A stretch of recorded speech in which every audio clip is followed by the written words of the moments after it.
오늘은 지난주에 이어 총리와 함께 점심을 두 번째 시간을 갖겠습니다.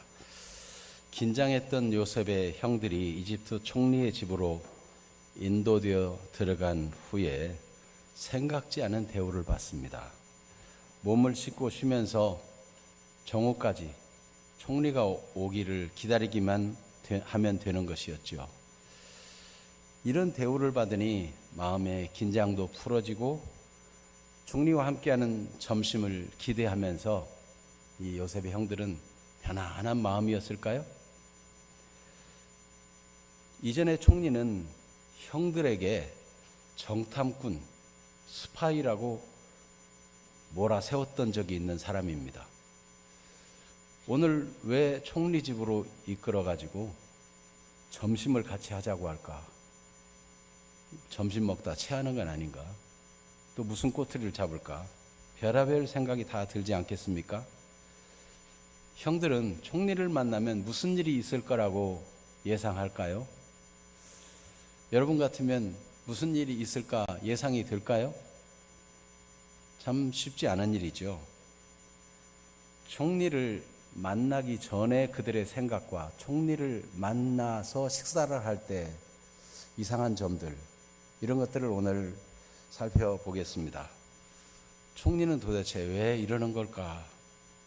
오늘 맥주감사주일을 맞이해서 맥주감사주일의 의미와 연계해서 주님이 계속되는 말씀 속에서 우리에게 무엇을 알게 해주고 싶은지 발견하는 시간이 되기를 바랍니다. 그래서 첫 번째로는 총리와 함께 점심을 하기 전에 요셉의 형들의 상태, 그들의 생각, 이상하다, 이상한 것들이 많아요. 그 다음에 두 번째는 총리와 함께 점심 식사를 하면서도 예상 못할 일들이 벌어지는데 이상하다, 이상해, 무슨 뜻일까? 이런 궁금증이 계속됩니다.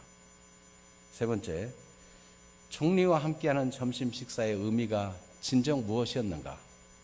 총리가 원하는 그 의미가 뭔가 마음을 담고 행한 이 일의 의미가 무엇인가? 맥주 감사절과 연계해서 세 번째로 살펴보면서 우리에게 말씀을 적용하는 시간이 되기를 바랍니다. 첫 번째, 총리와 함께 점심 식사하기 전입니다.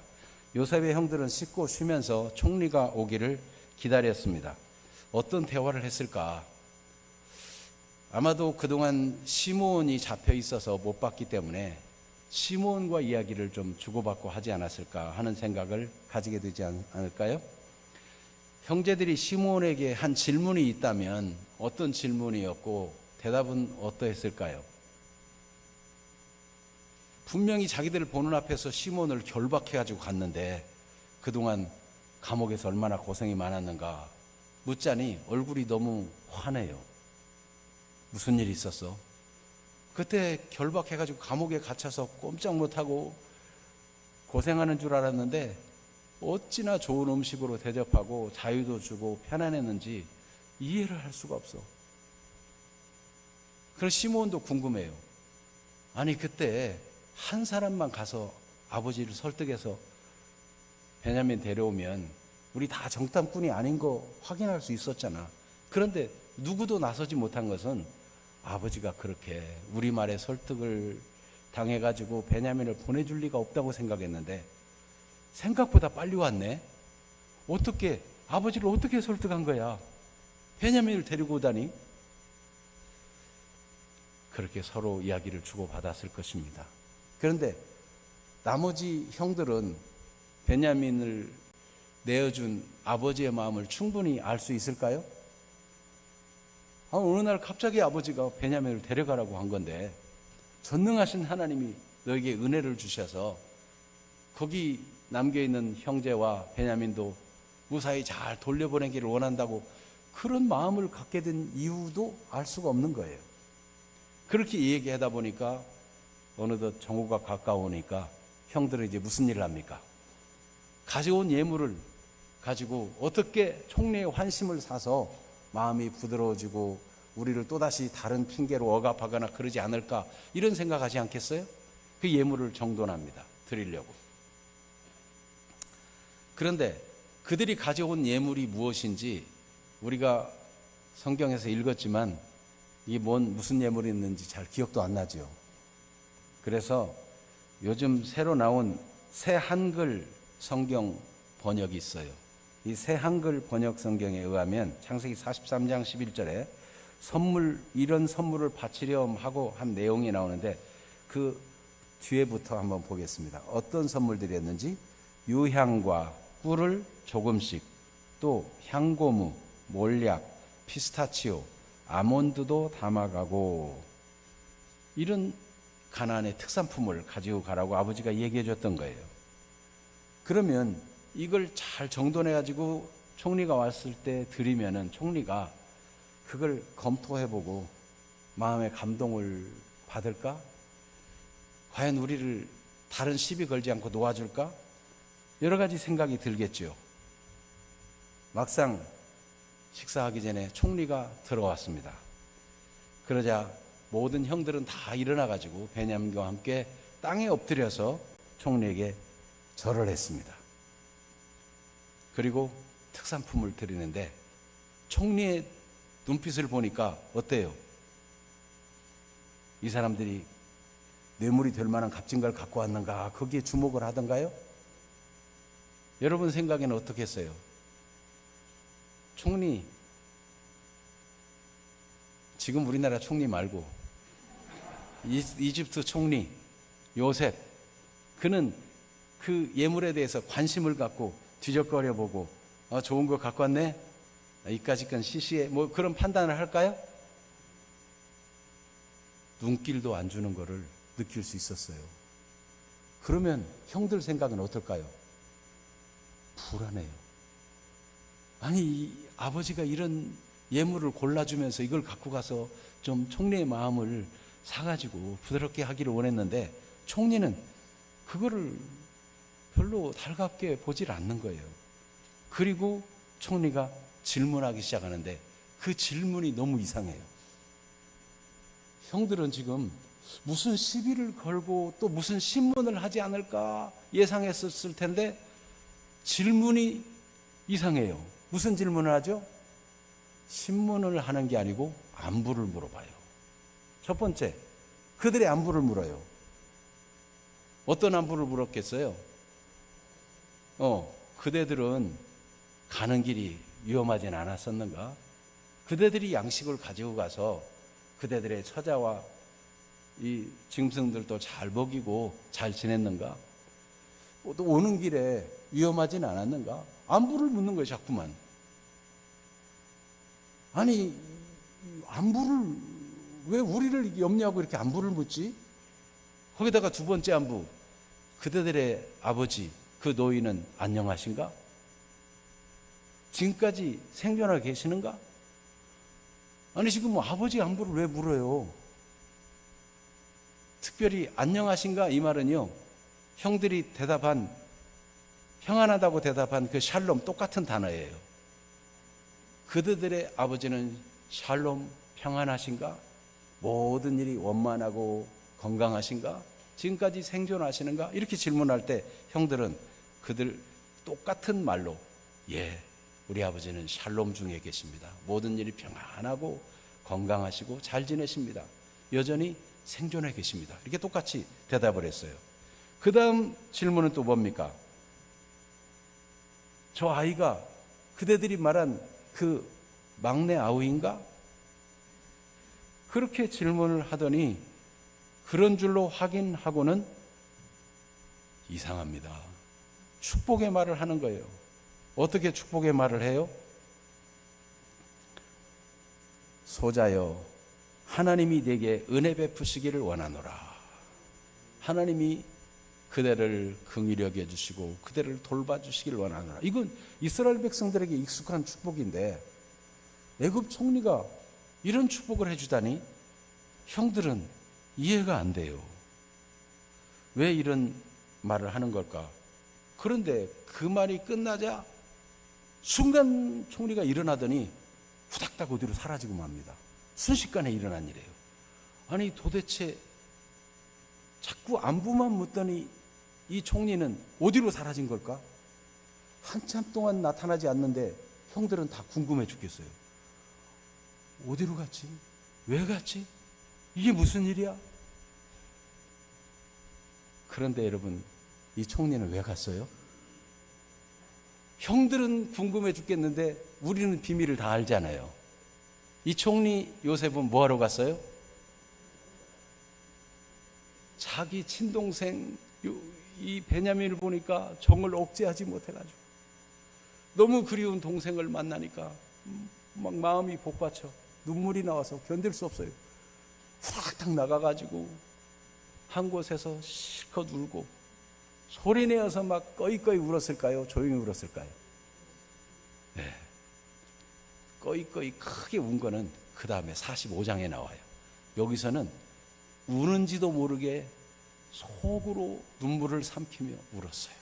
그리고는 얼른 얼굴을 씻고 표시 안 나게 하려고 와가지고 그 눈이 빨개진 눈을 똑바로 보면서 말했을까요? 아니면 슬쩍 얘기했을까요?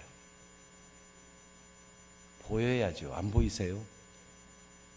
눈을 똑바로 쳐다보면 금방 울고 온 눈이 표시날까봐 종들을 보고 자 식사를 차려라 하고는 얼렁뚱땅 그렇게 눈물을 안 보이려고 지나치는 요셉의 모습을 볼 수 있어요.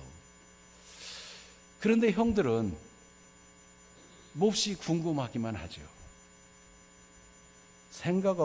아무 생각 없이 살아가다 보면은 무슨 일인지도 그냥 모르고 지나가는 일이 많아요. 그런데 때때로 위험한 일을 만나고 큰 질병을 만나고 걱정스러운 일을 만나다 보면 소뚜껑만 봐도 자라등인가 하는 덜컥 겁이 나는 법입니다. 그런데 전능하신 하나님은 우리가 이해할 수 없는 상황에도 우리가 전혀 예상 못할 일들이 벌어져도 하나님은 우리를 위해 일하고 계시는 것입니다. 하나님께서 여러분을 사랑하십니다. 형들은 지금 도무지 이해가 안 되는 상황인데도 하나님은 형들을 위해 지금 일하고 계시고 은혜를 베푸시는 중이에요.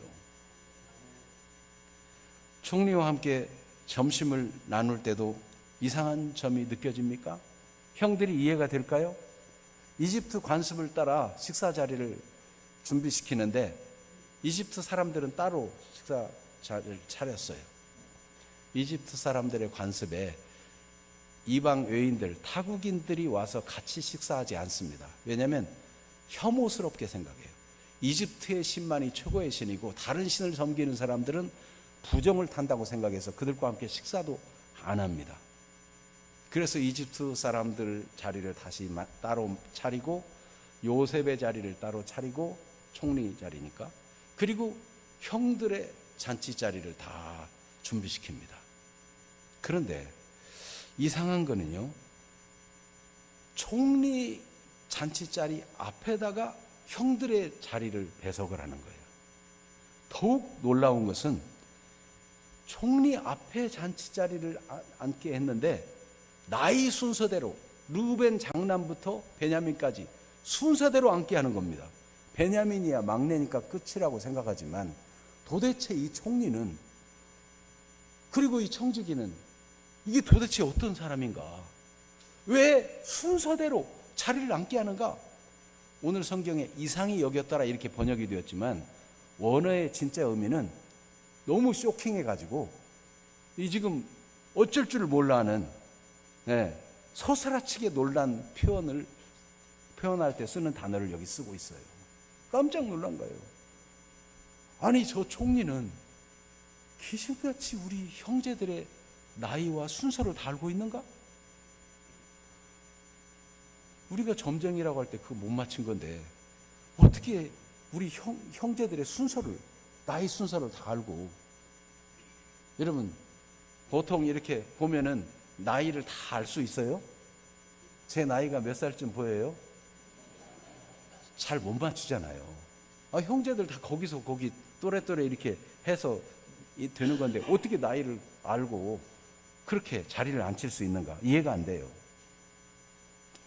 그리고 총리는 아주 진수성찬을 대접하는데 그동안 기근 속에서 겨우겨우 연명하고 살아왔잖아요. 그것도 아버지가 보내주지 않으니까 그 양식이 떨어져 가면서 얼마나 전략해서 먹었겠어요. 처자식 먹여야 되니까 이 아버지들은 음식을 넉넉하게 먹지도 못했을 텐데 이 잔치 자리에 고기 있을까요, 없을까요? 고기. 예, 이미 우리 앞에 본 대로 짐승을 잡으라고 청지기가 얘기했잖아요. 찰진 짐승을 잡아가지고 좋은 부위들만 갖다가 맛있게 요리해가지고 최고의 총리집의 요리사가 요리해가지고 쫙 배설해 놨어요. 그것만 해도 충분한데 총리는 시종을 불러서 총리의 음식을 덜어서 형들에게, 동생에게 다 주라는 겁니다. 그래서 차례대로 다 주는데 베냐민에게는 몇 배를 주라고 그래요? 5배를 주라고 그래요. 왜 5배를 주라고 했을까요? 이스라엘 사람들은 7을 7을 완전수라고 생각하고 충만한 수로 생각합니다. 그런데 이집트 사람들은 5을 충만한 수, 완전한 수로 생각해요. 그러니까 충분히 넘치게 주라, 그런 뜻이에요. 그렇게 주었어요. 그래가지고 이들은 아주 흥겹게 총리와 함께 즐거운 식사를 했다는 겁니다. 그래서 34절을 한번 읽어봅니다. 요셉이 자기 음식을 그들에게 주되 베냐민에게는 다른 사람보다 5배나 주매 그들이 마시며 요셉과 함께 즐거워하였더라. 여기 즐거워하였더라 요 단어는 직역을 하게 되면은 어떻게 되는가 하면은 이 새 한글 성경 번역에는 이렇게 되어 있어요. 그들은 요셉과 함께 마시고 취했다. 먹고 마시고 취할 정도로 막 마음 푹 놓고 그렇게 먹었다는 거예요. 그러니까 총리가 분위기 자체를 아주 편안하게 해주고 그렇게 대접하고 그렇게 생각해주고, 그래서 아예 그냥 그동안 못 먹었던 거 실컷 먹고 마시고 취할 정도가 되었다는 것입니다. 이상하다. 왜 이런 대우를 할까? 다음 주에는 과연 그 총리가 이들을 이렇게 대우한 무슨 이유가 있는가를 알 수 있을까요? 다음 주에 빠지지 말고 다 봅시다. 네. 자, 그러면 오늘은 총리와 함께하는 이 점심의 의미, 형들은 이해가 안 되는 이 일들은 무슨 의미가 있는가 살펴보기 전에 먼저 오늘 맥추절이니까 맥추감사절의 의미가 무엇인가를 살펴보기를 원합니다. 맥추절에 대해서 출애굽기 34장과 신명기 16장과 레위기 23장에 나와요. 그런데 먼저 출애굽기 34장 21절과 22절을 한번 같이 읽어보겠습니다. 너는 엿새 동안 일하고 일곱째 날에는 쉴지니 바깔 때에나 거둘 때에도 쉴지며 77절 곧 맥추의 초실절을 지키고 새 말에는 수장절을 지키라. 아멘. 이 말씀을 보면 뭘 느끼세요? 이 맥추절, 유월절, 또 수장절, 그리고 안식일, 이게 다 한 번에 연결되어 나와요. 물론 여기 유월절에 대해서는 신명기 16장이나 레위기 23장에 나오는데 안식일과 연계해서 맥추절을 설명하고 있어요. 그래서 안식일, 자, 우리가 주일을 지킬 때 어떻게 할 것인가? 엿새 동안은 일하고 일곱째 날은 쉬는데 밭 갈 때는 씨를 뿌리려고 밭을 갈아야 되니까 안식일을 나올 수가 없지요. 이 밭을 안 갈아 놓으면 씨를 못 뿌리니까 안식일에도 밭을 갈아야 되겠죠. 그런가요? 밭 갈 때도 쉬라. 추수할 때 곡식을 거둬야 돼요. 이게 곡식이, 이게 여러분 농사 지은 분들 경험이 있으실 텐데 깨, 벼 이런 거 거둬야 될 때 안 거두면 어떻게 돼요? 귀가 다 떨어져 가지고 잘 모르면 봉숭아 씨 생각하세요? 때가 되면 다 터져버리잖아요. 이 벼도 때에 맞게 추수해야지 때가 지나면 다 나락이 아래로 떨어져 버려요. 그런데 거둘 때 어떻게 알아요? 그때는 어쩔 수 없어. 그때는 그냥 나오지 말고 그냥 안식일 지키지 말고 추수를 해. 그렇게 말씀하시나요? 어떻게 하라고요? 쉬래요. 박할 때나 거둘 때는 다 쉬어라. 이 내용이 맥추절에도 수장절에도 유월절에도 다 적용되는 거예요. 그래서 맥추절에도 거둘 때 맥추절이 됐어요. 아직 거둘 게 남았어요. 그러면 거두고 있어야 돼요? 쉬어야 되는데 맥추절과 수장절은요 일주일씩 쉬어요. 일주일씩 일하지 말고 하나님 앞에 즐거워하고 예배하고 감사하면서 그 절기를 지키라는 거예요. 하나님께서는 우리가 하나님의 은혜가 아니면 살 수 없는 인생인 것을 아십니다. 그래서 사람을 지을 때 처음부터 하나님께 예배하고 하나님께 감사하며 평안을 누리도록 처음 사람이 지어져 가지고 처음 만난 날, 그날이 안식일이에요. 그 사람은 일하고 쉰 게 아니고 쉬고 하나님께 은혜를 입어 힘을 얻어서 한 주간을 여세 동안을 일하도록 지어졌어요. 그래서 여러분 우리가 주일날 와서 예배하는 것은 하나님의 은혜를 입고 힘을 얻어가지고 한 주간을 힘있게 살아가는 것입니다. 그래서 매번 주일마다 이렇게 하나님께 예배하고 그리고 유월절에도 또 맥추절에도 그리고 수장절에도 정기적으로 일주일씩 집중적으로 쉬면서 하나님께 예배하고 하나님을 섬기라는 거예요. 그러니까 이스라엘의 이 삶은 감사와 예배로 이렇게 점철되어 있어요. 딴짓 못하게 조금만 있으면 금방 또 감사절기가 돌아오고 또 예배해야 되고 또 하나님 찬송해야 되고 이렇게. 여러분 바울 사도도 고백했어요. 선을 행하기 원하는 나에게 도리어 악이 함께 있는 거라고. 우리도요 한 주일 빠지면 두 주일밖에 쉽고요. 그러다 보면 한 달 그냥 지나가고요. 우리가 성경 한두 번 빼먹었다면 더 많이 빼먹기 쉽고요. 그러기 되게 쉬워요. 여러분 하나님은 우리 연약함을 아시고 정기적으로 하나님께 예배하고 감사하는 사람이 되기를 원하시는 것입니다. 그 맥추절에 또 하나님은 은혜의 역사를 나타내셨는데 역사에 보면 맥추절 그게 오순절인데 그때 하나님의 약속을 기다리고 기도하던 그들에게 성령의 충만함을 주셨어요. 그러니까 여러분 하나님이 정해 주신 것들은 얼마나 귀한지 몰라요.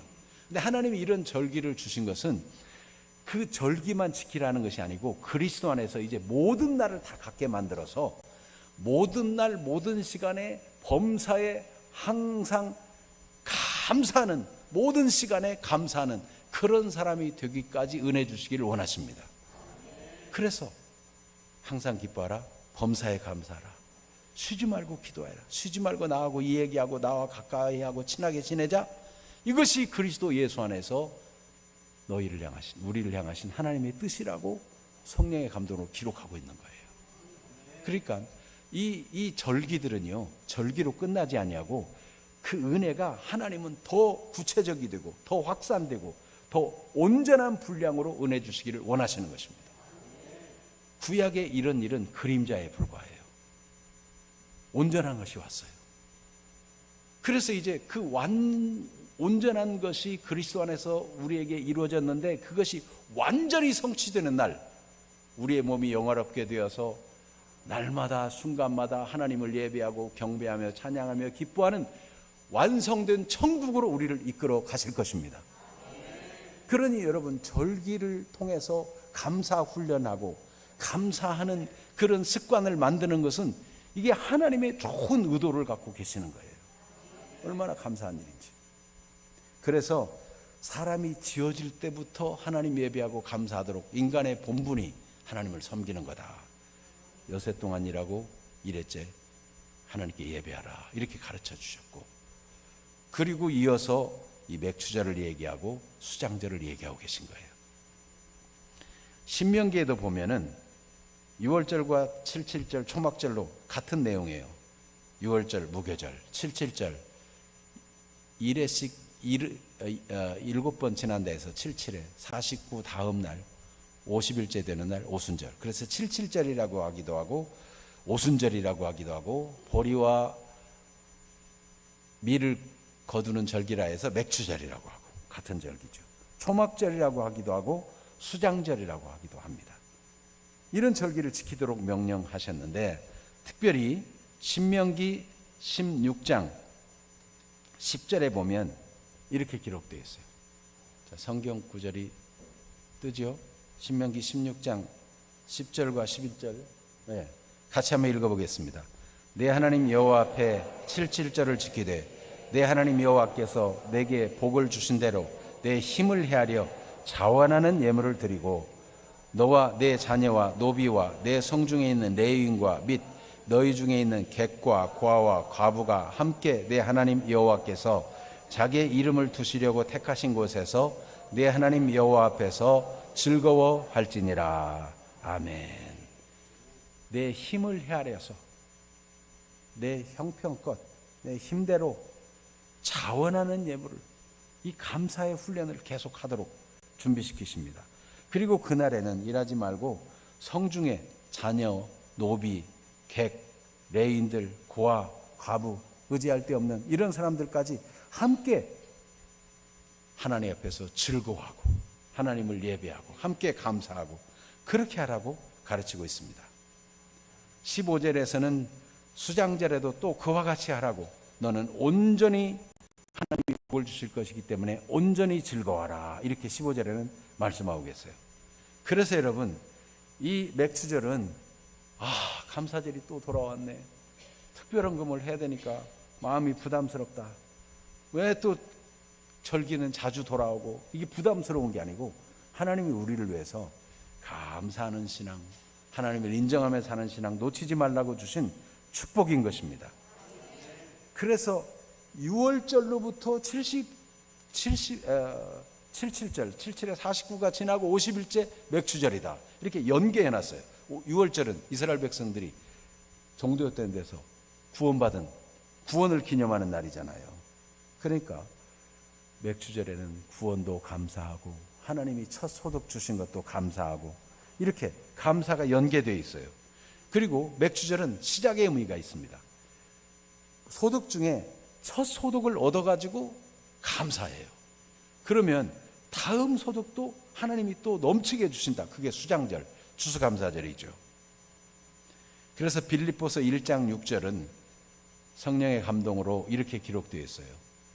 빌립보서 1장 6절, 너희 안에서 착한 일을 시작하신 이가 그리스도 예수의 날까지 이루실 줄을 우리는 확신하노라. 하나님이 착한 일을 우리 속에 시작하셨다면 그리스도 예수 다시 오시는 날까지 결국은 완성하신다는 거예요. 우리를 예수 믿고 구원받도록 불러주신 하나님의 은혜는 우리가 부족해서 자꾸 실수하고 또 육신의 생각에 빠지고 넘어질 때가 있지만, 결국은 그리스도 예수의 날에는 호련히 변화되어 영화로운 몸으로 하나님 나라에서 영원히 즐거워하며 감사하는 인생이 되도록 만들어 주신다는 거예요. 그래서 여러분, 이 맥추감사절은 시작일 뿐이고 더 큰 복이 앞으로도 창창히 기다리고 있다 하는 것입니다. 그래서 우리는 이 땅에서 내가 열심히 노력해서 소득을 얻은 것인데 어찌 하나님이 주신 거라고 말할 수 있는가? 내가 사업해서 내가 직장 다녀서 번 돈 아깝게 왜 교회에다 드리느냐, 이런 생각이 들 수 있죠. 그런데 이스라엘 백성들에게 모세는 성령의 감동에서 신명기 8장에 기록했어요. 하나님이 주시는 가나안 땅 너희가 들어가서 내 손이 내 능력으로 내가 이 재물을 얻었다, 이렇게 생각할까 걱정되는구나 하면서 하신 말씀이 신명기 8장 16절에서 18절 말씀이에요. 자, 같이 16절을 제가 먼저 읽는데, 내 조상들도 알지 못하던 만나를 광야에서 내게 먹이셨나니 이는 다 너를 낮추시며 너를 시험하사 마침내 내게 복을 주려 하심이었느니라. 광야에서 하나님이 시험을 많이 했는데 그런 시험을 통해서 자꾸만 낮추셨다는 거예요. 겸손하게. 그런데도 하나님은 하나님을 대적하고 거역하고 불순종하는데도 매일같이 하늘에서 만나를 먹여주셨어요, 안 먹여주셨어요? 매일같이 먹여주셨어요. 하나님을 인정하지 않고 이집트로 돌아가자 그러고 하나님을 불순종하고 거역하고 그런 그들을 하나님은 계속해서 복을 주려고 만나를 먹이신 거예요. 그들을 먹이시는 하나님은 가나안 땅에 가서도 계속 먹이시겠다는 거예요. 광야에서 농사 지을 것도 없고 어디서 수확이 날 때도 없는데도 먹이신 하나님은 가나안 땅에서도 먹이시겠다는 거예요. 그런데 가나안 땅에서 17절 18절 그들의 생각이 내 능력과 내 손으로 했다 이런 생각을 할 수 있다는 것을 염려하고 계십니다. 신명기 8장 17절 18절 같이 읽습니다. 그러나 내가 마음에 이르기를 내 능력과 내 손의 힘으로 내가 이 재물을 얻었다 말할 것이라. 내 하나님 여호와를 기억하라. 그가 내게 재물 얻을 능력을 주셨습니다. 이같이 하심은 내 조상들에게 맹세하신 언약을 오늘과 같이 이루려 하심이니라. 아멘. 너희가 육신적인 생각만 가지고 있으면 내 손의 힘으로 내 능력으로 했다 하겠지만은 너는 기억해라. 내가 내게 재물 얻을 능력을 준 거다. 내가 재물 얻을 건강을 주고 기회를 주고 내가 지혜를 주어서 땅을 주어서 너희가 이 재물을 얻게 된 것이다. 우리가 태어날 때 아무것도 가지고 온 것이 없지만 하나님은 이 땅에 사는 동안 우리의 모든 필요를 채워주시는 분이십니다. 그러므로 우리는 우리가 노력해서 수고해서 얻은 것이 하나님이 주신 은혜인 줄 알고 하나님 앞에 감사할 수 있어야 할 것입니다. 하나님이 이같이 이루시는 것은 하나님의 언약, 이스라엘 백성들에게 약속한 대로 약속을 이루려 하심이라 그랬는데 이 형들도요 모르고 그냥 이집트의 총리인 줄 알고 땅에 엎드려 절했는데 이것이 이미 요셉에게 약속하신 언약이 성취되는 일이었어요. 하나님이 말씀하신 대로 이루어지는 거였어요. 그리고 이들은 요셉이 지금 그 진수성찬을 차려주고 그 음식을 먹고 마시고 취할 정도가 되었는데 그들은 알지 못한 게 있어요. 이게 시작이라는 거예요. 요셉이 그들을 그렇게 풍성하게 먹여준 이것이 맥주절처럼 시작에 불과했어요. 앞으로 요셉은 그 형들과 가족들을 전부 70여 명 되는 사람들을 다 이집트에 오게 해가지고 기름진 땅 고센에서 농사 지으며 풍성한 수확을 얻으며 날마다 잔치처럼 살도록 만들어주고 싶은 계획을 가지고 이 잔치를 시작한 것입니다. 시작하신 하나님은 상상 못할 풍성한 복을 준비하고 계시는 거예요. 요셉을 통해 이 일을 하신 이가 하나님이십니다.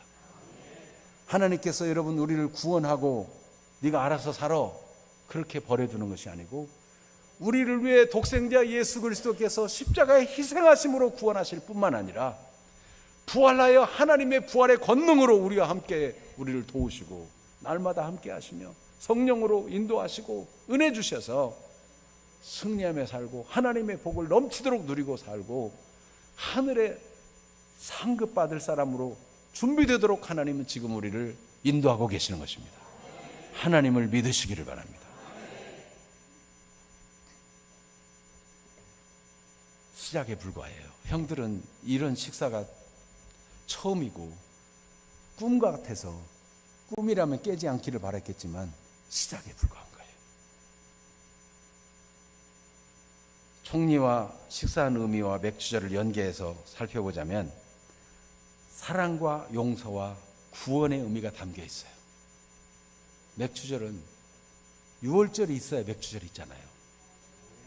다 애굽의 장자들이 죽을 때 하나님은 6월절 양을 잡아서 문설주와 문인방에 피를 바르라.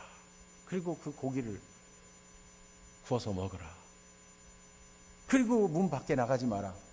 말씀대로 순종했을 뿐인데 모든 장자가 다 죽을 때 이스라엘 장자들은 아무도 죽지 않았어요. 믿은 대로.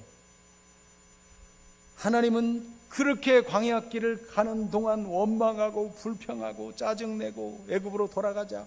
애굽에서 차라리 그 고기 감아 있었던 때가 좋았다. 파, 마늘, 양파, 부추 그런 거 먹을 때가 좋았다라고 말했던 그들의 부정한 입술에도 불구하고 하나님은 용서하시고 사랑하시고 원수같이 대적하나 사랑하여 주신 하나님은 그들에게 맥주 감사절이라는 풍성한 소득을 얻게 하신 것입니다.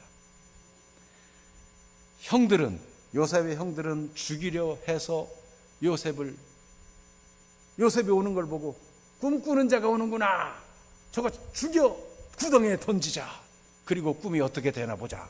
형들은 그렇게 얘기했던 사람들이에요. 그리고 구덩이에 던졌는데 구덩이에 물이 없어서 당장 죽지는 않았어요. 그런데 유다가 보니까 저 이집트로 가는 상인을 보더니 우리 형제인데 죽일 거 뭐 있느냐, 우리 손에 피 묻힐 거 없다, 저 노예로 팔아먹자. 그래가지고 은 20을 받고 요셉을 팔아먹었어요. 죽이고 싶도록 미워하고 싫어했던 그 요셉은 자기를 죽이려 하고 형들이 미워하고 그 구덩이에서 애원하고 애통할 때도 눈 하나 끔찍 하지 않았던 그 형들, 얼마나 미울 수 있어요. 그런데 요셉은 이 형들을 사랑해서 풍성한 잔치를 벌여주고 있고 먹여주고 있는 것입니다. 여러분, 요셉을 통해서 일하시는 분이 바로 하나님이세요. 원수같이 대적하고 미워해도 하나님 우리를 왜 사랑해 주는지, 로마서 5장 8절 말씀, 우리가 아직 죄인 되었을 때 그리스도께서 우리를 위하여 죽으심으로 하나님께서 우리에게 대한 자기의 사랑을 확증해 주셨어요. 확증해 주셨어요. 이 얼마나 감사한 일입니까? 뿐만 아니라 하나님은 우리를 위해서 건강도 주시고 필요도 공급해 주시고 인도해 주시고 우리 손에 소득을 얻을 수 있는 능력도 주셔서 감사할 수 있게 하시는, 이게 얼마나 감사한 일이에요. 요셉이 형들을 사랑하는 그 마음과 같은 마음을 우리 예수님도 갖고 계시고, 예수님은 그 마음을 우리도 품기를 원하십니다. 누가복음 6장 35절 36절 같이 읽겠습니다. 오직 너희는 원수를 사랑하고 선대하며 아무것도 바라지 말고 구워주라. 그리하면 너희 상이 클 것이요 또 지극히 높으신 이의 아들이 되리니 그는 은혜를 모르는 자와 악한 자에게도 인자하시니라. 너희 아버지의 자비로우신 같이 너희도 자비로운 자가 되라. 하나님 아버지의 마음을 가지신 예수님은 자기를 대적하고 미워하는 자들을 위해서도 기도하셨어요. 우리도 요셉이 자기를 미워하고 죽이려 했던 형들에게 큰 잔치를 벌려 대접하는 것처럼 우리도 나를 미워하고 싫어하는 사람도 사랑하고, 복음을 알지 못해서 그렇지, 깨닫지 못해서 그래, 이런 마음 가지고 용서하고 아버지의 마음으로 자비를 베푸는 그런 사람 되기를 원하시는 것입니다. 맥주 감사절에 이런 마음이 주어지기를 축복합니다. 예수님은 누가복음 15장 7절에 보면 한 사람이 양 100마리를 가지고 있는데 한 마리가 그만 제멋대로 도망갔어요. 목자는 99을 그냥 두고 그 양을 찾기까지 해서 결국은 찾아냈다는 거예요. 즐거워서 어깨에 메고 오면서 그렇게 기뻐하고 친구들을 초청해 잔치를 벌였다는데, 예수님 하신 말씀이 누가복음 15장 7절, 내가 너희에게 이르노니 이와 같이 죄인 한 사람이 회개하면 하늘에서는 회개할 것이 없는 의인 99을 인하여 의인 99으로 말미암아 기뻐하는 것보다 더하리라 말씀하셨어요. 회개할 것 없는 의인 99보다 회개한 한 죄인을 그렇게 기뻐한다는 거예요. 이 형들이 지금은 몰라서 그렇지 깨닫고 하나님 나라의 귀한 기둥 같은 인물이 될 거야, 믿음으로 형들을 축복하고 사랑하고, 형들은 지금 왜 이런 대우를 받는지, 왜 이런 혜택을 받는지, 왜 이렇게 풍성한 잔치를 벌려주는지, 왜 신문하지 않고 문안하고 또 문안만 하는지 이해가 안 됐지만 요셉은 형들을 사랑하고 사랑한 거예요. 그래서 창세기 43장 오늘 34절에 오면 음식을 그렇게 풍성하게 나눠줬던 것이고, 그 진짜 마음은 하나님이 그를 그렇게 하셨다는 것을 드러내게 됩니다. 우리가 이 맥주 감사절에 하나님의 주신 복은 시작에 불과하고 앞으로 더 큰 복이 기다리고 있다는 것, 하나님의 그 약속한 기업이 얼마나 풍성하며 이 땅에 하나님이 우리를 어떻게 대우해 주시기를 원하시는지 시작에 불과하다는 것을 기억해야 되며, 하나님 우리를 사랑하고 용납하고 용서하신다는 것, 하나님 우리를 구원하신 것 감사함으로 기억해야 되며, 마지막으로 하나님이 능력을 주셔서 이 잔치를 배설할 수 있도록 해준 거예요. 요셉이 가난하고 종으로 살았으면 어떻게 이런 잔치를 배설하면서 형들을 대접할 수 있겠어요? 요셉이 열심히 일해가지고 크게 부자 되고 총리 돼가지고 이렇게 대접할 수 있었는데, 요셉은 어떻게 그렇게 부자 되고 총리 되고 할 수 있었는가? 창세기 39장 3절을 같이 읽어봅니다. 그의 주인이 여호와께서 그와 함께 하심을 보며 또 여호와께서 그의 범사에 형통하게 하심을 보았더라. 하나님이 은혜 주셔서 요셉과 항상 함께 해주셨어요.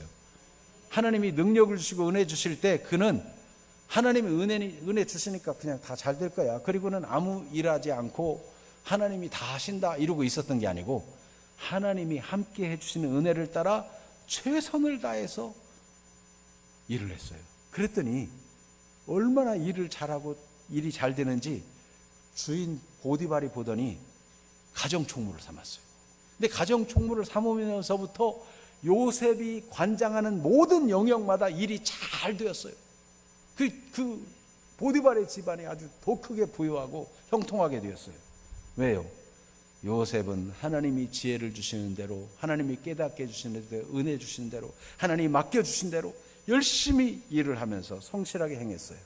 그러므로 여러분, 하나님의 은혜라 하면서 자기 일에 불성실하고 하나님이 은혜 주시고 알아서 잘 해주겠지 하고 대충 살고, 그것은 성경적이질 않아요. 성경적인 삶은 그리스도인은 하나님이 은혜 주시는 게 맞고, 주신 은혜, 주신 기회를 잘 활용하고 주신 직임에 충성을 다해서, 주신 사역에 충성을 다해서 하나님이 하시는 일을 나타내는, 능력을 나타내고 하나님이 능력 주심을 감사하는 생애가 되는 것이 마땅한 것입니다. 이게 맥주 감사절과 연계되어 있어요. 그래서 요셉은 훗날 창세기 45장 8절에 보면 고백합니다. 하나님이 능력 주시고 하나님이 은혜 주신 것이고 그렇게 해서 내가 이렇게 된 것이라고 고백합니다. 창세기 45장 8절을 읽어볼까요? 그런즉 나를 이리로 보낸 이는 당신들이 아니요 하나님이시라. 하나님이 나를 바로에게 아버지로 삼으시고 그 온 집의 주로 삼으시며 애굽 온 땅의 통치자로 삼으셨나이다. 아멘. 하나님께 영광 드려요. 내 능력, 내 손이 해서 이같이 되었다 자기를 자랑하지도 않고, 형들이 나를 팔았다고 해서 근심하지 말라. 형들 탓할 일이 아니다. 하나님이 하신 일이다. 하나님께 영광을 돌리는 이 모습이야말로 얼마나 감사한 일입니까? 여러분, 이 반년 동안 열심히 일해가지고 소득이 많아졌다면 내 손이 했다, 내 능력이 했다 하는 것이 맥주감사절의 정신이 아니고, 하나님이 재물 얻을 능력을 주셔서 오늘 이 복을 받았으니 감사합니다 하고 하나님께 영광 돌리는 것이 이게 맥주감사절의 정신이에요. 그렇게 해서 많은 사람을 이롭게 하고 살리고 도와주는 그런 삶을 살라는 거예요. 하나님은 우리가 그렇게 되기를 원합니다. 그래서 우리 82장 찬송하면서 말씀을 생각하며 찬송하고, 그리고 말씀에 의지해서 기도하는 시간 되기를 바라고, 헌금은 들어올 때 헌금하면 합니다만 혹 못 하신 분은 이 시간에 하시면 되겠습니다. 헌금위원들은 눈치 볼 거 없이 빨리빨리 정리해가지고 나오시면 돼요. 82장 성부의 어린 양이 죄지고 가시니 내 몸에 당할 형벌 다 대신하셨습니다. 그 때문에 우리가 구원받고 우리가 살아 맥주절도 감사할 일도 생기는 거예요. 내 죄를 회개할 때 용서해 주시는 주님, 병든 몸도 고쳐주시는 주님, 하나님이 은혜 주시기 시작하셨으니 병도 건강도 하나님 여러분의 소원도 하나님의 뜻 안에서 가장 복되게 은혜로 역사하실 것을 믿습니다. 임마누엘 주님, 예수 끝없는 그 사랑, 그 향기 바람 타고 온 땅에 퍼지도록 하나님이 역사하실 것입니다. 그래서 예수님 본을 받아 온유한 마음과 겸손한 마음으로 우리 주님을 섬기며 살겠습니다. 다짐하는 마음으로 우리 찬양하기를 원합니다. 성부의 어린 양이 같이 찬양합니다.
이 시간은 우리 하나님 앞에 말씀 생각하며 기도하는 시간을 갖겠습니다. 큰 소리로 하든 작은